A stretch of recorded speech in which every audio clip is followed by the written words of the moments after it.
Ayahuasca is the combination of two plants, but the combination of the two plants opens up to a realm that people have called the world of ayahuasca, which is this entirely discrete universe that's within every person as well, that ayahuasca, the plant, the drink, opens the doorway to. And in there's tremendous intelligence, there's tremendous kindness, and there is an agenda to heal people. And that agenda to heal is really important because, other plants don't have that. Like, for example, opium or has an agenda to numb.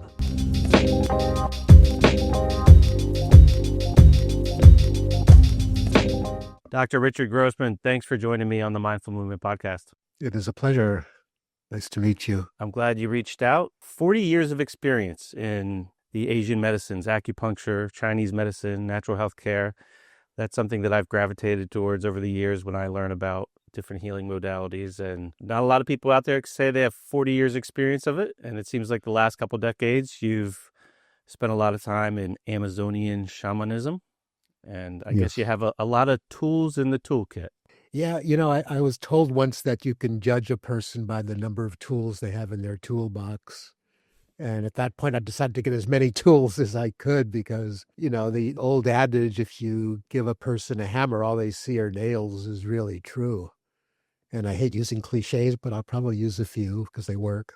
But it's true because if a person only has a set number of ideas or tools or concepts or even beliefs, that's how they're going to perceive reality. That's how they're going to see how they can fix things. Like if I am carpenter, I was a carpenter for a while years ago, or I worked in construction years and years ago going through school. I would walk into a house to see what I could do. And what I could do was based on the tools in my toolbox and the tools, more importantly, up here. Yeah, what do they say? You could turn a screwdriver around and use it as a hammer, but it's just not the same. No. It's like you want to find the right tool for the thing that you're trying to accomplish or cultivate at that time. Yeah. And in healing, that's really important because there's two schools of thought on it. One is a person needs to specialize. So in Western medicine, we have skin doctors and eye doctors and ear doctors and nose doctors and stomach doctors and digestive doctors and bone doctors and muscle doctors and cancer doctors and, dot. And each one has taken their specialty down to where they know more about that particular aspect of healing than does anybody else who's not a professional in that field. And that's really good too. I don't knock specialization, but in this, what we used to call holistic medicine, and I don't call it anything anymore because as soon as I call it something, somebody else will take it and turn it into something else. But, this idea of the whole, treating the whole, which involves body, mind, and spirit. And digestion, nutrition, everything is part of what makes a person a whole person. And the specialization, though useful, like it'd be more useful if they all communicated together, but they don't. So there's a value to being a generalist. And maybe if one day, maybe AI brings all the specialists together, so there is an all-encompassing generalist helping them guide. But if they're all just looking it through their lens, it's going to be, you're not going to see the whole picture. It's funny, I have a history of working in a gym environment with people, with the physical body more. And over the years, you see specialization more and more and happening like at young ages. So you'll have like 9-year-old baseball pitchers, whereas when you were young, everybody did everything. Like everybody was a generalist first. And there's a price to pay of being a specializing.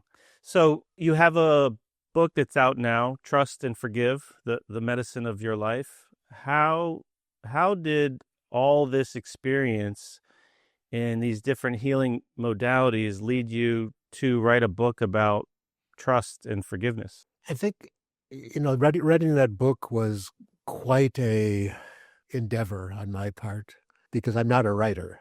I think before I wrote that book, the most I'd written was a few pages at a time, and maybe a little short story here, a few paragraphs there, some Facebook posts here and there.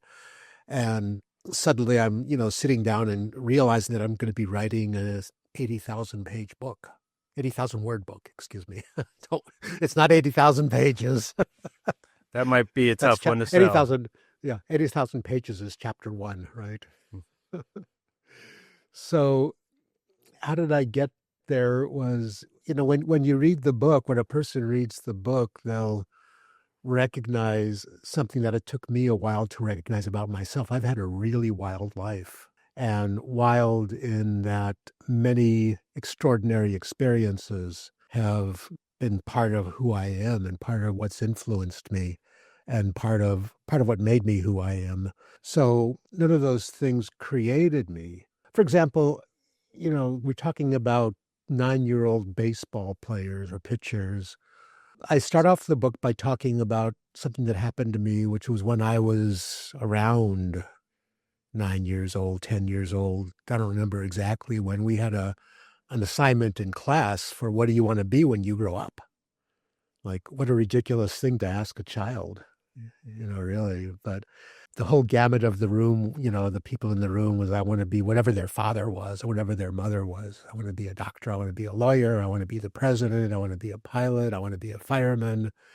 Typical things kids come up with. I said I wanted to study the effects of plants on the mind. And mind you, I had no clue about plants. I had no clue about the mind. I had no clue plants could influence the mind. But that's what I said I wanted to study. And that took me on a ride. Did you already have an interest in plants, or did this just come out of the blue? The only interest I had in plants was my father was a pharmacist. And back then he was kind of like one of the transitional phases from old-time pharmacy to pill-pushing pharmacy. And so he had one little section of the pharmacy where he had a bunch of plants in jars that he would occasionally formulate for people. And he had a book on pharmacognosy, which is the science of medical plants. And I loved looking in that book, and I loved looking at the plants on the shelf. I didn't know why. I had no, growing up, interest in gardening or plants or anything. But there was like almost an innate fascination in me for this idea of utilizing plants for something that would affect the mind, that would affect the heart, that would affect the spirit. And again, I had no clue about heart, mind, and spirit back then. I was a naive little kid. Over time, it grew into really a deep curiosity, especially when I started experimenting with other more mind-altering plants as a teenager, and never doing it in the way of like, let's get high and, have fun. But it was always, I'd get high on something or another and sit and close my eyes and go into meditative states. I didn't know about meditation, so I was impelled into a certain direction. I think by my heart, by my soul, by spirit, by curiosity. I've always been an innately curious person about everything. Okay. So maybe the early fascination was triggered by having the books laying around. Like, I remember answering that question that I want to be an astronaut in like the 3rd grade when they asked you. And I had a book about all like the different rockets that NASA put up. And that was like one of the few books I had. So I like went through it all the time. And I'm sure that had something to do with me answering the question of, I want to be an astronaut. Yeah, I'll never really know because, of course, my memory of that time period is not super clear. I had to really do some deep digging to get it out into the book. So what does all that have to do with trust and forgiveness? Good question. So, my healing journey took me into first kind of amateur diet, nutrition, yoga, qigong, tai chi, martial arts. And the problem that I had during that time period was I had been severely traumatized when I was about 5 years old by losing the tip of my index finger in a bicycle accident. There's a whole thing in the book about that. So whatever I did, whatever I looked at, whatever I tried to do to remove that kind of long-term subtle angst inside of me didn't work. To what I was seeking, which was a heart wide open, a soul wide open, a mind unimpeded by baggage, And so trust and forgive came really when I started working with ayahuasca. And I don't want to spoil the book for people, but I'll do a little explanation of that one. So my first ayahuasca experience was extremely strong, extremely powerful. And to make a long chapter short, I found myself in a concentration camp in a 3D full immersion, everything but smell, walking in the snowy weather of Poland towards the execution place, towards the gas chambers. I'm sitting in this vision, recognizing it was a vision, right? It wasn't like a bad trip. It was like, what is going on here? But not enjoying it, not wanting to be there, not especially wanting to get to the front of that line and be shoved into a gas chamber and executed. You know, I was wondering if that happened during the experience when I really die, you know, if I died in that gas chamber. But as I'm walking in this horrible situation, I'm like, what do I do here? I'm not praying to God. I'm not praying to spirit. I'm not praying to any deity. I'm just like, whoa, what do I do? How do I handle this? And almost like a voice, a feeling, a sensation came in and said, trust and forgive, which put me on a ride because like, I'm supposed to forgive this. I'm supposed to trust this. I'm supposed to let go of this. What is this? This is like one of the worst things that ever happened in human history. And I'm supposed to forgive it. I'm supposed to forgive Hitler. I'm supposed to forgive the Nazis. Every time I came up with an excuse, this voice just came back and said, trust and forgive. So I started thinking as I'm walking down this long line of people, what trust meant and what forgiveness really meant. I couldn't forgive in such a way that I made the situation okay. You know, a woman, for example, who's been raped can't forgive to make the rapist okay or to make the experience she had okay. But then the idea kept on deepening and deepening. And like, what is trust is really, and forgiveness is really letting go of any connection in my mind, in my heart, in my body, in my being to that memory, because all trauma is memories. So as I did that, I was like, my forehead was starting to relax. I could feel my shoulders relaxing in the real world. I could feel my breath deepening. And at some point, the entire experience dissolved into nothing, into just nothing. And something else came up, but that was a ride also. Why do you think you had a vision of that? I mean, did you have ancestors that were involved in? No, I have Jewish ancestry. So, but as far as I know, none of my ancestors were there. We were early arrivals in this country. But I think it's because I was like, the medicine was enrolling me as a healer. The ayahuasca was enrolling me as a healer. And kind of like, if I could handle that, I could handle anything. Well, why did you initially even want to do it? You said this was your first experience with it. How old are you at the time, by the way? What are we talking about? Early mid-30s. What inspired you to want to do it? Were you actively going to try to heal from something, or? Yeah. I was trying to heal from that initial trauma I had. So just which had really the injury on the finger life. that you felt like you couldn't let go of. Yeah, it was the fingertip was a nothing. I mean, not a nothing. It was a big deal there, but the repercussions of it in my life were a big deal.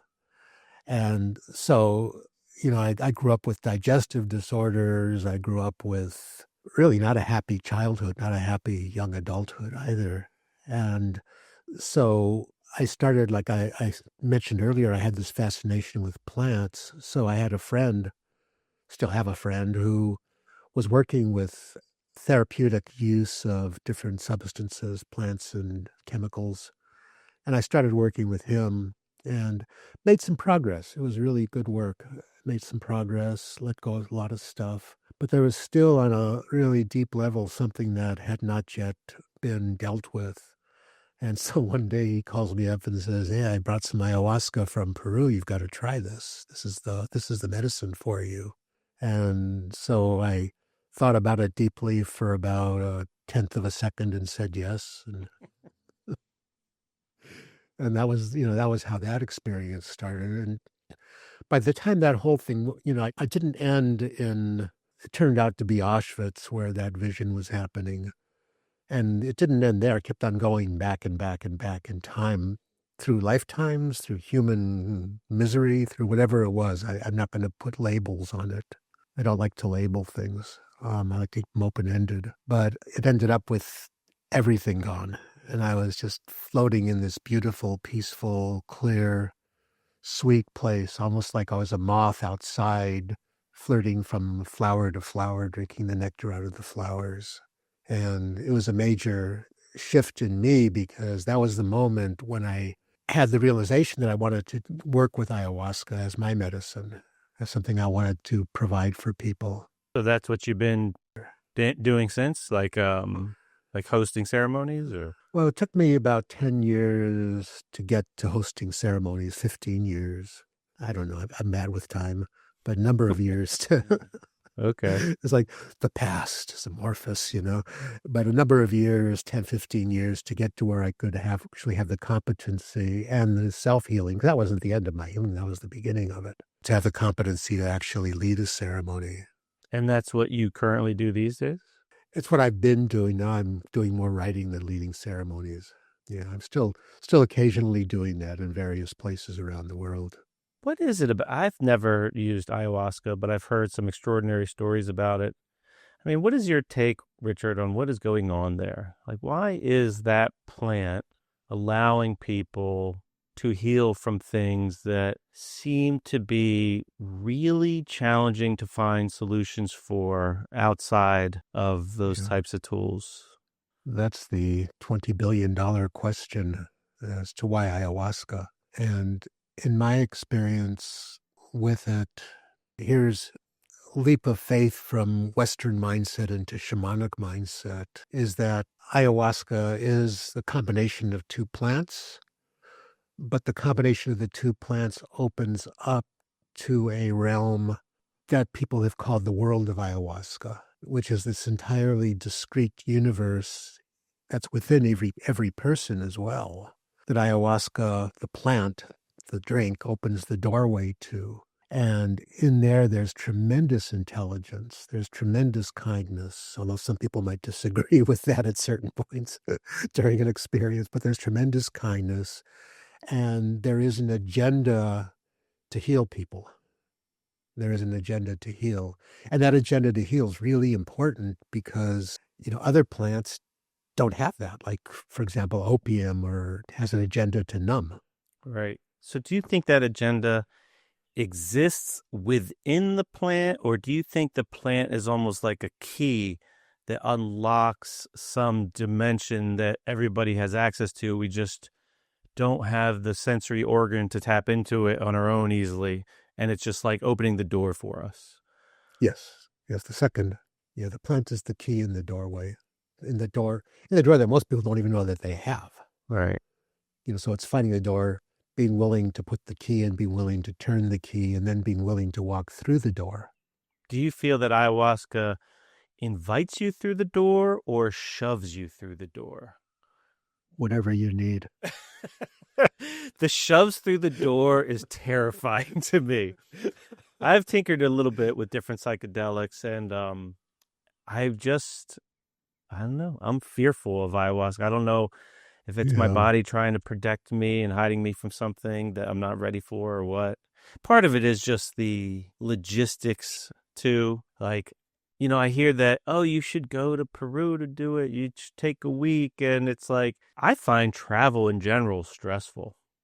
Airports, like, the whole thing. Like, I don't mind a 2.5 hour drive to the beach. Like, that's my kind of travel.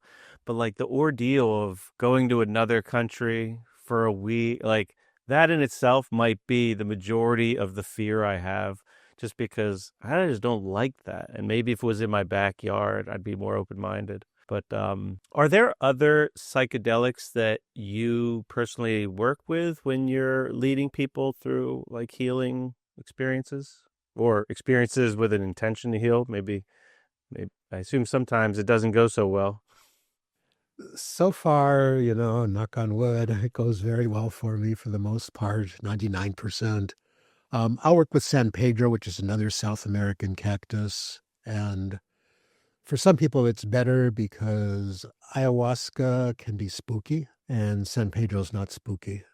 Spooky in that, man, I mean, some of the stuff that you can see, especially if the ceremony is not being led well and you don't get through it all, can be very confrontational, very terrifying. But terror's, when a person is terrified and they get through their terror, they have conquered their terror. Yeah, a lot of good things can come out of getting through, I assume. Yeah. Granted, for some people, they're not going to get through their terror. They don't want to get through their terror. And that's okay too, because they don't want to get through because you think it's protecting them in some way, or I think my only remaining fear is the fear of heights. I've gone through the fear of spiders and ants and people and this and that, but put me at the edge of a cliff and there's nothing I can do other than get away.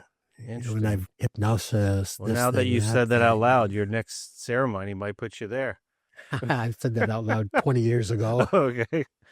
San Pedro. So one time I was going through a tough time and a buddy of mine said, I have something for you. And he gave me a little canister of this green powder that he called San Pedro. And he said, and I didn't want to do anything like big. So he knew I was interested in like microdosing. And he said, take, this amount, get yourself a scale and weigh out, half a gram and move up to maybe gram and a half or something.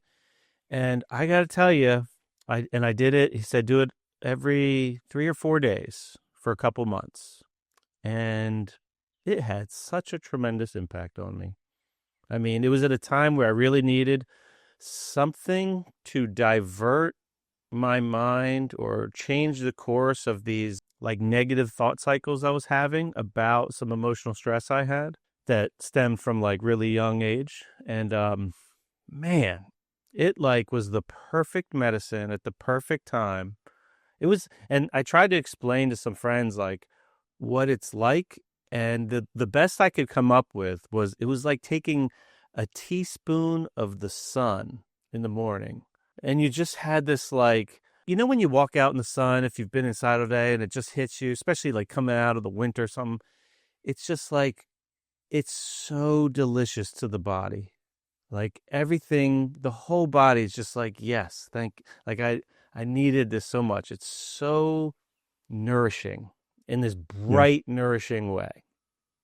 And it was like that energy, but it had this like, I don't know, grandfather-esque wisdom with it, where I was like calm and clear-headed, but I had limitless energy all day. Like I had some of the most productive days. Like if you ever just want to get a lot of shit done around the house, like I could just go from task to task, but not in like a racy, stressful energy, in like this clear-headed, calm, beautiful energy where it was very easy to look at everything in my life or everything through my day through a positive, like sunny lens. So these negative thought cycles that I was having, it was as if my subconscious was able to see them arising long before they came to fruition, and then had this like, they would have this cascade where like you think about this thing that sucks or that you feel sucks, you perceive as a sucky thing in your life or whatever. And that thought would lead to the next one and the next one. And every day it was like the same thoughts in the same cycle, in the same sequence, not all day, but like almost all day long. Like my brain would just attach to these. And it was like the medicine allowed my brain or my body to sense it before it arose and was like, oh, I see that it's arising. And then just like, I'm just going to go over here instead. And I just like wouldn't go down that path. And then as the month or two went on, everything was like shifting where they just stopped arising that way. And then I didn't have all the negative physiological responses to all those negative thoughts because every cell in the body seems to be listening. So when you would go through those sequences of negative thought to negative thought, every jump from one to the other was like a new wave of your physical body having a negative response to those thoughts. But they're just thoughts. Like they're not even, like, I don't even know where they are, or they're ideas that just emerge. And they're like, I don't even know if people understand where these things take place. Like, does it even have matter to it? Is it measurable? Maybe it's measurable as like activity in a certain area of a brain. I don't know. But it's just like as I flex this muscle of witnessing the thoughts arise earlier and earlier, and then calmly saying like, oh, I don't need to go over there. I'll just go over here. And like the medicine allowed that process to just come naturally and easily. And it was like, a teaspoon or half a teaspoon of this bitter powder that would like change my way of thinking and being in the world for the whole day with seemingly no negative effect. I mean, the taste wasn't great. I would wait. I had this process where I would drink my coffee and I would wait till there was like 2 ounces left in my coffee. I drink a big coffee. And when there was like 2 ounces left on those days, I would measure it out and put it in and just chug it. So it's just like one bitter swig. And then like everything was great. My workouts were great. I didn't have to like stop from going to work. It's like, what an amazing thing that Earth provides to be able to allow us. And how the hell did anybody figure out how to get that out of that plant? That's a mystery. Take ayahuasca, you take two plants from the jungle where I think somebody calculated out, there's a little blurb in my book about this, but the chance of randomly choosing any two plants to put together in the jungle, the Amazon, is about picking one grain of sand off of all the beaches in the universe, about the same odds. So, yeah, that's so crazy. Interesting. San Pedro is called the grandfather in South America. It's a very yang, let's call it in Chinese medicine, Chinese philosophy, yang, male, masculine, energetic, solar, light, warmth experience. So it does have that capacity to love you into submission in a way, to like the grandfather, the job of a grandfather in our world, the ideal job is that person that loves the grandchildren unconditionally and, leave the disciplining and the punishment to the parents. The grandfather, grandmother just love. Ayahuasca is the grandmother in most of the Amazon, and, feminine, yin. And the way they grow shows this. Ayahuasca grows in the jungle, in the depths of the jungle, this vine coming up out of very poor soil, but coming up out of this very poor soil, finding a tree and just struggling on up the tree to get to the light. San Pedro basks in the light. There's no competition for San Pedro. Ayahuasca has to outcompete the other plants to survive. San Pedro's just like, here I am. So it gives you that kind of here I am feeling too. That's pretty wild. So are there relationships like that in the other psychedelics where there's like an energy to them that seems to be represented by like the conditions needed for it to exist? Interesting question. I don't know. I mean, the only other one that I've really experienced is mushrooms. They grow on dead things, I don't know. I have to think about that. I'm not ready to commit myself to that yet. I've tinkered with mushrooms too, and I feel like a lot of good benefits also, but I feel like I can't go to work and be good at my job. No. Whereas the San Pedro is like, I would be excellent at my job. Like I didn't lose anything. I just, it like enhanced everything. It was very interesting. And that's the chemical nature of San Pedro is more stimulating. It doesn't have, it's not an amphetamine, but it has similarities to amphetamines. Oh, really? It doesn't like waste you the way amphetamines do. You can take it every day for a while and no problem, but it has that kind of like, I can do anything feel to it. It's great. I mean, I used to love taking San Pedro and then doing Tai Chi for a couple hours. It was amazing. Yeah, I'm probably due for another, I don't know, exploration of it. I just, like, I don't really feel like I need it now, and maybe that would just be greedy. I don't know. Maybe there'd be a punishment for that. Like, I don't want to force a tool that's not needed, but I'm so grateful that it showed up in my life at the time it did. It taught me a lot about myself and definitely helped me just connect more with like how beautiful this planet is and how perfect everything seems to be. Granted, there's ugly sides to it too, but it's not our work as conscious human beings to focus on increasing the beauty inside, where we have the connection to the divine within our heart. And, I think humans have tried for a really long time to fight the negative. And generally, other than some temporary remissions, it's kind of like a similarity to the philosophy of Western medicine of here's a disease, the disease is the enemy. And not saying that this is wrong because it has weight, it has reality too, but it's a different philosophy. Here's the disease. And if I had a bad disease, I would definitely want to take whatever could get rid of the disease, But, here's the disease, let's kill it. Let's kill it, let's get rid of it. Whereas in the plant medicine world, it's like, here's the disease is the fruit on an unhealthy tree. What's wrong with the tree? What's going on down in the roots? And if we can get the roots working, take away the blockages that are preventing nourishment from getting from the roots to the heart, to the leaves, to the fruit, maybe perhaps, hopefully, the fruit will get better. And, so it's a totally different philosophy and way of looking at things. And that's where, again, trust and forgive comes in, because no matter how much technology I have, if my heart is heavy, if my heart is holding the weight of my past, holding the weight of all the other people who I've interfaced with in my life, holding every guilt, remorse, shame, whatever it is, how on earth can the energy of life flow freely in me? It can't. And that creates the milieu, the background, the field wherein disease can more easily take root and flourish.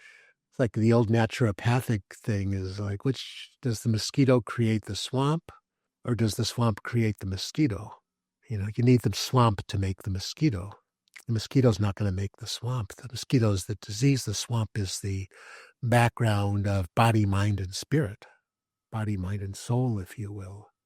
So, when I was in China, I didn't work in one of the hospitals there, but some friends of mine working in a hospital there, and it would be normal for somebody to go get surgery and come back to their room, and in their room is a acupuncturist and an herbalist giving them Chinese herbs and acupuncture to help their recovery process. That's something that is lacking in our world, in the Western world. I don't know if they're still doing that in China, but it was really wonderful for the patients. So I think we have to cover all of these bases. And one of the bases that hasn't been covered in Eurocentric culture is forgiveness and trusting life, trusting reality. And I just wanted to, can I back up a little bit? Yeah. Because you were talking about how the San Pedro gave you choice.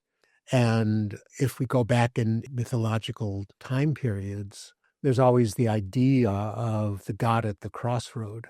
Shulegba in Yoruba, gosh, this is all in my book too, but there's the idea of the gods at the crossroad that will help you, if you so choose, make the proper choice. Sometimes they're tricksters, so you got to be careful. But, the idea of choices, like an ill person, a traumatized person has been running, or even a person that thinks too much, has been running a specific pattern in their brain for years, decades, months, weeks, years, decades, whatever it is. They've been running a pattern. They have like the exact way they go to work every day. So much so that they've worn a rut in the road or the pathway that they walk to work on. And they can no longer see that there are other options. So something like San Pedro, ayahuasca comes in and says, look, here are so many options for you that you can take. Here are so many options that you can choose to take. And so in that, there's freedom. There's more freedom. Whatever it is, even learning a song, even music, even how a person paints, whatever it is, people get in ruts. And sometimes getting blown out of those ruts is super valuable. Yeah, I agree. I remember when I was using it, I was in a little skateboarding phase with my son. My son was an avid skateboarder, and I was doing it just as a old man to try to connect with him. and for a year or two we skateboarded together, and I would try to time it sometimes where on those San Pedro days I would be going skateboarding, and there was something that took place when, like, skateboarding is basically you're basically just learning, you're trying to learn something new and create a new neural pathway so that you could have this like repeatable thing. So there was like a cleanliness to my ability to learn something new on those days. So I recognized, and I was able to take advantage of that. And I found that like I would skateboard better. Like I didn't have bad habits in the way. I didn't have those ruts in the neural pathways between my brain and like how my ankle was doing its, flippy thing to make the board do this. It was subtle, but it was noticeable and repeatable.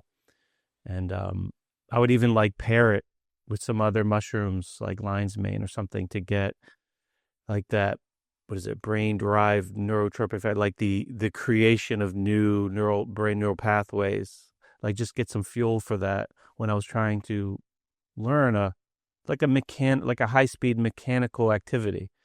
And it would be helpful. It's weird. It's like, I wonder where else that could be useful in so many ways, probably. Well, so if you go back into Zen, there's the idea of the beginner's mind, and they say each person should be every day in beginner's mind because the beginner is curious. Beginner is exploring all the possibilities. Richard, touch on forgiveness a little bit. So trust and forgiveness. What role do you think forgiveness plays as a medicine or for someone that's trying to heal some type of trauma? It's fundamental. It's absolutely fundamental. And it's also a very interesting topic. And forgiveness for most people means making okay the perpetrator or the event that caused the trauma. And that's not what forgiveness in my viewpoint is. That was when I was stuck in that Auschwitz scene, is what does forgiving Hitler look like? What does that mean? And, so the forgiveness, the place that is being wounded by not forgiving is in me. The place that's, holding on so tight is in me, blocking circulation, blocking breath, blocking life energy. So that's in me. And so forgiveness metaphorically and actually somewhat realistically is like, it's never about the other person or the event. It's not, because unless a person's in an active traumatizing situation, that other person only exists in their mind. 50 years, 60 years later, Hitler exists only in people's minds. So I'll stop using Hitler now because it's not the greatest. The perpetrator only exists in the mind of the person who was victimized by the perpetrator. And so the forgiveness is not forgiving that person. It's not even, like I'm sorry is good in communication, but in the internal realm, it doesn't work because it's just another concept. What does sorry mean? What does I mean? But if I can locate that place within me, in my field, in my, the vastness of what every human being is, if I could locate that within me and let it go so that it is washed away by time, which it is being done anyway. Eventually, all these things are going to be no longer existent. But if I can let that trauma wash away by the winds of time, then it no longer exists in a way in me that is making me the victim of my holding on to my own pain. I still have the memory, but when I go to the memory, it no longer is a monster under the bed. Right. It's something that I've befriended. So it no longer has power over me. In my own experience, I feel like I've always been quick to forgive others and haven't really held a lot of or created a lot of suffering for myself around outside events or other people. But the things that create shame and guilt in myself have been very challenging. So forgiveness to me personally, as a practice, has been mostly centered around forgiving myself.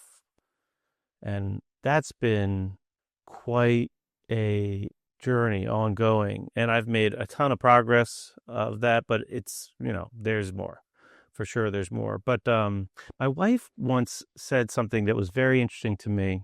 She said, you have to forgive yourself for falling victim to the beliefs that you had about yourself in your past. Like when I look back at the things that I hold shame and guilt around, they're all around like things that like actions and behaviors that I've had in the past. And like I have to be able to be compassionate and understand like, oh, I did those things for a reason. Like there's a part of me that was trying to help myself in some way, whether protect myself, either, something, whether it's like running away from something painful or towards something desirable. There was something that I needed that part of me was trying to provide. And that's why I did those things. So there were like beliefs about myself at the heart of those actions and behaviors. And I have to learn how to forgive myself for like having those beliefs. They like wasn't my fault. It was just things that like my soul had to create to try to help the situation at the time. And that's been like helpful to me, and being able to see like, oh, it's not just that that's who I was then and I'm not that now. It's just like the parts that we're made of are always developing in different directions and different rates. And at that time in my life, I wasn't resourced to do anything different than I did. I did exactly like everybody does whatever they can do with the tools they have at the time. And having that framework and being able to be compassionate for like my younger self has been helpful as my older self to tap into forgiveness and to allow it and to let go more and more. I thought it was an interesting insight. She's always full of good insights. It's a beautiful insight. I do an exercise with people sometimes. Like, you have to imagine that, screw it down, this water bottle's a stick, right? So I'll hand it to somebody and say, this is stuff in me I don't like anymore. Can you please take this away? And they grab it and they pull on it and they pull on it and they pull on it. All right. I'm fairly strong. There's so far been nobody who's gotten it away from me. But that's the idea, is like what is holding on to you, you're also holding on to. For sure. Some of these realizations are like so stupid simple. Like, why don't we all get this? Why don't we all realize that if I'm feeling shame and guilt inside of myself, I'm also in relationship with that shame and guilt and holding on to it in some way. Well, it can be terrifying to, you start to identify with things and you're terrified of losing your identity. Who are you without it? Yeah, you don't know how to be. I mean, I talk to people that have been in pain for a long time. It's like, what would you do if you woke up tomorrow without pain? Like, I wouldn't even know what to do with myself. Like, have you even given it, you think about your pain all the time, every day. Do you ever give any time and attention? Do you ever think about what it'd be like even without it? It's like, it's not even imaginable. And it's like the things that you're like, if you hate part of yourself and resent part of yourself for like some past things, you might not feel like you deserve to be let off the hook. Like, I don't deserve to not have this shame or guilt because I did these bad things. What is this deserve thing? What is that? Who is it that has the right to tell another person or tell themselves that they don't deserve to have a fulfilling, beautiful, rich life? In whatever situation they're in. Who is it that has the right to do that? If you told your child that they didn't deserve to be happy, what kind of parent would that make you? Not a very good one. Don't do it. Not a very good one. If I tell myself that I don't deserve to be happy, I mean, like, WTF? Why do we allow ourselves to do that to ourselves? And there's layers upon layers of reasons for that. I'm not saying it's easy, but that the process of growth, the process of going to these crossroads of life and making the right choices is not an easy process. This is a hero's path. The path of healing is the hero's path, because I could certainly, call up my doctor, and say, I'm anxious, I need some Ativan. I could go 10 minutes later and pick up 90 tabs of Ativan and have no problem for the next 90 days, or however long it lasts, till I run out of it, of course. That's a necessary path for some in certain acute conditions, yeah. But how much more challenging is it, and how much more rewarding is it to be at that crossroad and say, well, I'm not going to go down, what was that book, The Road Less Traveled, a long time ago? Beautiful title. Most people go on the road more traveled, which is the easy path, path of least resistance, path of least work. Well, in Western medicine, that's encouraged too. I mean, a doctor gets 15, they got 15 minutes with you, and you have an acute situation, and that's the toolkit. So you can't blame them for using the toolkit they have. It's just passing time. It might just be making the underlying thing fester more. And when you do lift the rug up, it's a bigger monster under there because you just put it off longer and longer. Yeah, Western medicine has saved my life more than once. Oh, it's a miracle. It can do miracles. I have no problem with Western medicine or its philosophy. I'm talking about, on this place at the crossroads, is like, that's an individual choice for me to choose, the instant quick fix, or for me to choose to do the work necessary to really heal. Finding a moldy place in the wall and painting over it, or digging it out and repairing it. But forgiveness is such a, as you say, fundamental part of that. I mean, there's probably so much chronic illness where it might not be the only thing, but there's a component where people are holding on to stuff either towards other people or events or themselves. And it's like a lot of people still don't realize that forgiveness is not about letting someone else off the hook. It's about freeing yourself. I read this story. I wish I remembered the book name. It was in like my phase of just binge reading self-help books for a decade or so. But this guy references story of a woman who was really facing her like son's murderer.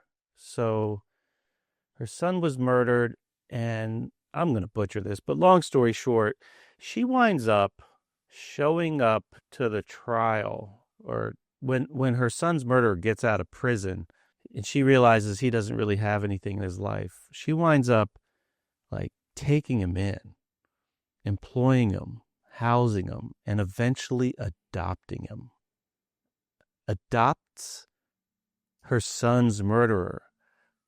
Ultimately, I think to heal her pain, to help her, like that process of forgiveness allowed her to heal from the pain of losing her son. And it was so powerful. Like, I was bawling my eyes out just listening to this thing on an audiobook. Like, I don't know what it is about stuff like that. It touches me big time. Beautiful. I heard a story about a man in Africa. I'm not going to give the details on this in case there's anything could come back to him. But he was in Africa, in one of the countries that was undergoing a horrible civil war. And this one general of the opposing forces butchered his brother. Just tore him to pieces, ate his liver, and horrible. So the other guy spends years looking for this general who killed his brother, and finally, after many years, found him and walked up to him and said, you killed my brother. Now you have to be my brother. Mm. That's forgiveness, that's forgiveness. There's just something about it, though, that I think is freaking beautiful. I don't know. It's godly. I mean, it's godly. Well, it's like the story of Jesus on the cross. Like, I don't know how he says it, but it's like, forgive them for they don't know. Like, he's trying to save their soul. Forgive them, Father, for they know not what they do. Yeah. Like, he wasn't doing that to help himself. He was doing it to help them. Oh, you think he was? Yeah. I think it was him, because he had every reason and right in the universe to be really pissed, but he just went, okay, forgive them. I let go. I release into thy hands. I commend my spirit. It was that his release, his letting go, so that not only did those who were the perpetrators find forgiveness from him, but he forgave them. It's a two-way road. And when a person forgives the perpetrator in this way, again, not in making it okay, that's really important to know, because most people think that they can't forgive, because if they do, it makes it okay. But if they can forgive in that letting it completely out of their selves, out of their body, mind, and spirit, that's such a beautiful, deep healing. That woman taking in the murderer of her son, that person adopting the general who killed his brother as his brother. There's millions of stories, not enough, but there's many stories like this. Yeah. There needs to be many more. These are the things that make a difference. These are the things that change reality. And I personally, I think it really goes hand in hand with compassion. Like, I feel like when you see that, like, that you hear this saying, like, hurt people, or like my wife also brought this point to me once, where when you see somebody that is maybe doing something that's, I don't want to say not their best self, like where they're expressing themselves at a really low frequency. The question is, like, what happened to them? Like, when you ask, like, I was talking to somebody in my gym. It was a trainer that is at my gym, and he was opening up one day about, like, a sibling, a brother that, he felt really went down the wrong path relative to him. And, he should be doing this, he should have this, he should that, and lots of judgment and such. And I once asked him, this was like soon after I heard this advice from my wife, I asked him, like, well, what happened to him?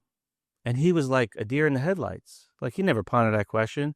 And then he thought back on, like, his son's childhood. And it was like this massive perspective. And here he is, like, I'm holding all this judgment towards one of the most important people in my life, and all this negativity and all this resentment and anger.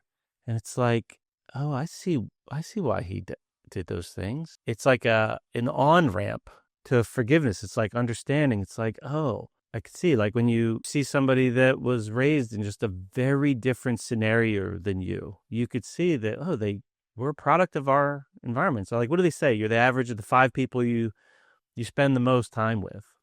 Like, it's impossible not to be affected. The way I put it is, we're always showing up in the world with this cumulative momentum of all the moments of our life that led up to that.